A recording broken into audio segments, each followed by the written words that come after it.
बाबर आजम के हक में बोलने के लिए मैदान में निकल आए उनके पापा। फॉर्मर क्रिकेटर से बोले मेरे बेटे से पहले खुद की परफॉर्मेंसेस देखो तुम्हारा साकी नाका। फिर इंडिया से आए लोगों की पाकिस्तान में खूब हो रही मेहमान नवाजी। क्या फ्यूचर में लगने वाली है पाकिस्तान इंडिया के दरमियान क्रिकेट की बाजी। उधर हफीज ने भी की 90s के प्लेयर्स पर कड़ी तनकीद, जिसके जवाब में वकार यूनुस ने अपने रिकॉर्ड्स की लंबी सी पकड़ा दी रसीद। फिर सऊद शकील छोटा डाउन बैटिंग से पहले ड्रेसिंग रूम में सो गया। अंपायर ने भी दे दिया फौरन टाइम आउट के बेटे बहुत हो गया।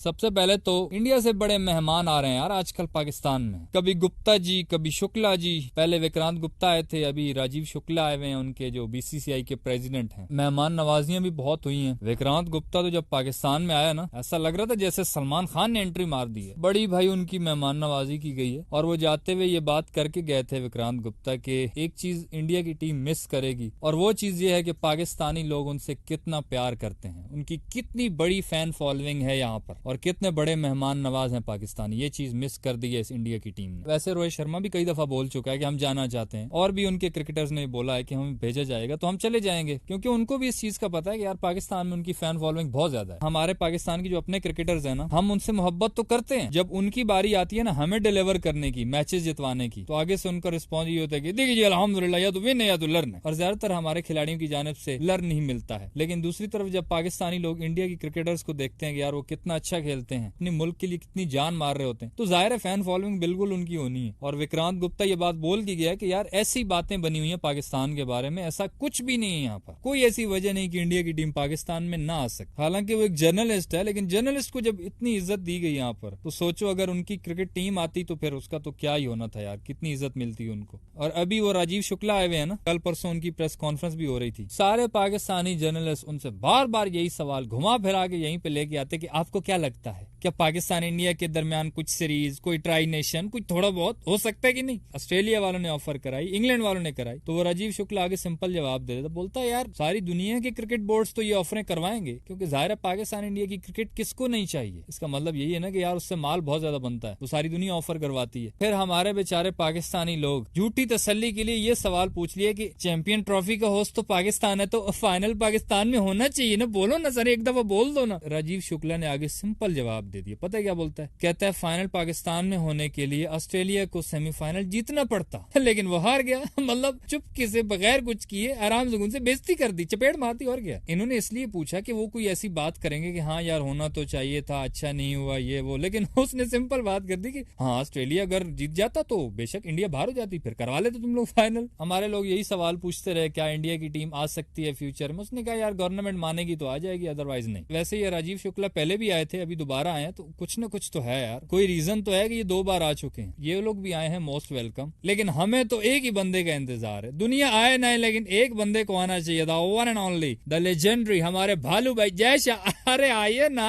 अरे भैया जी, ये पॉलिटिक्स और स्क्रिप्ट राइटिंग के अलावा भी कुछ कीजिए ना, यहाँ पधारिए ना, थोड़ा तनी स्वागत करेंगे रे।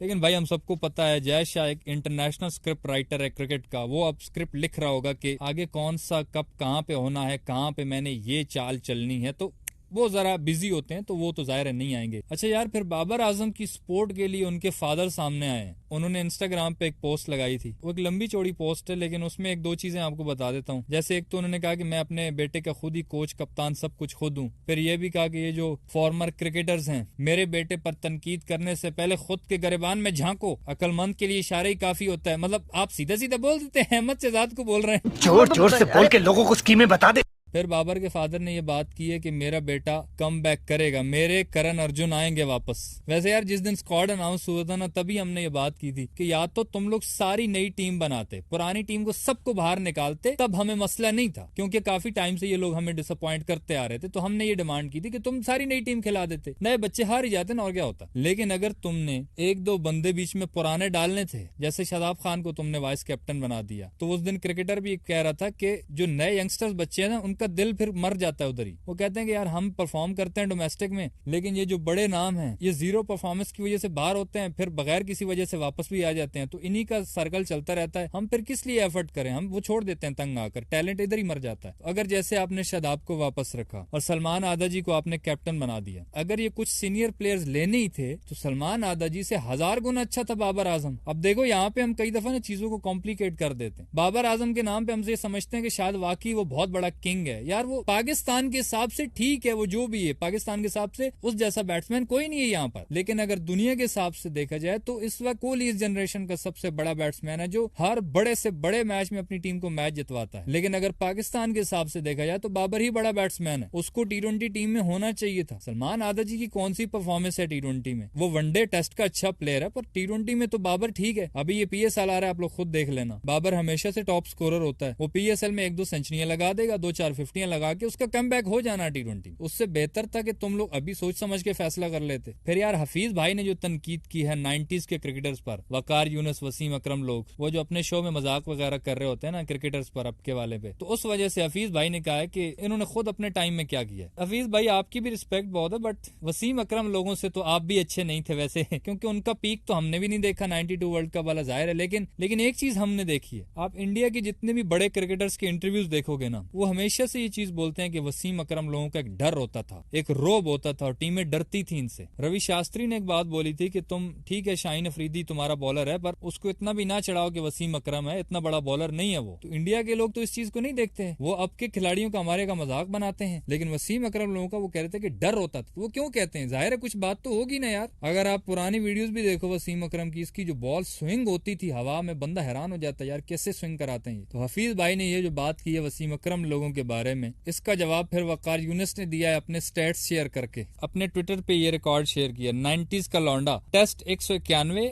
ओडीआई 618, विकेट 1705, रन 8594, 5 विकेटें 66 मरतबा, 10 विकेटें 10 मरतबा। तो वाह, इस चीज में कोई शक नहीं है कि दुनिया अगर अभी भी इन लोगों को मानती है ना तो कुछ तो होगा यार। सारी दुनिया के क्रिकेटर्स पागल थोड़ी हैं जो इनकी तारीफें करते हैं अभी तक, तो कुछ तो होगा यार इनमें। हफीज भाई आपने तो ऐसे हवा में बात कर दी जैसे आप अपने टाइम पे MS धोनी थे। हाँ, बहुत बड़ी ट्रॉफीज जितवा दी ना आपकी। इस जनरेशन का बेस्ट कैप्टन MS धोनी, शायद आपसे टिप्स लेता रहा होगा। बहरहाल जो भी है यार, आखिर पे जाते हुए थोड़ी सी बात कर लेते हैं हमारे छोटे डॉन सऊद शकील के बारे में। अभी रमजान शरीफ चल रहा है तो नाइट में डोमेस्टिक के मैचेस चल रहे हैं, तो वो मैच खेल रहा था, उसकी बैटिंग आनी थी, बैटिंग से पहले ड्रेसिंग रूम में सो गया। अंपायर ने थोड़ी देर देखा और टाइम आउट दे दिया, यानी कि पाकिस्तान का पहला बैट्समैन बना जिसको टाइम आउट दे दिया, यानी देर होने की वजह से इसको बैटिंग पे नहीं आने दिया, जाओ अभी बाहर। मैं हैरान हूँ कि अगर भाई सोया हुआ था तो इसके साथ वाले जो खिलाड़ी थे वो सारे कोमे में थे। अरे तुम लोग जगा देते यार उसका नाम छोटा डॉन है। इसका ये मतलब नहीं कि वो इतना छोटा है कि तुमको नजर ही ना आए वो सोया हुआ, तुम उसको सोफे के नीचे देखते रहे या तुम्हें लगा रोशनदान में कहीं सोया हुआ, सामने ही तो सोया होगा ना कहीं बेचारा,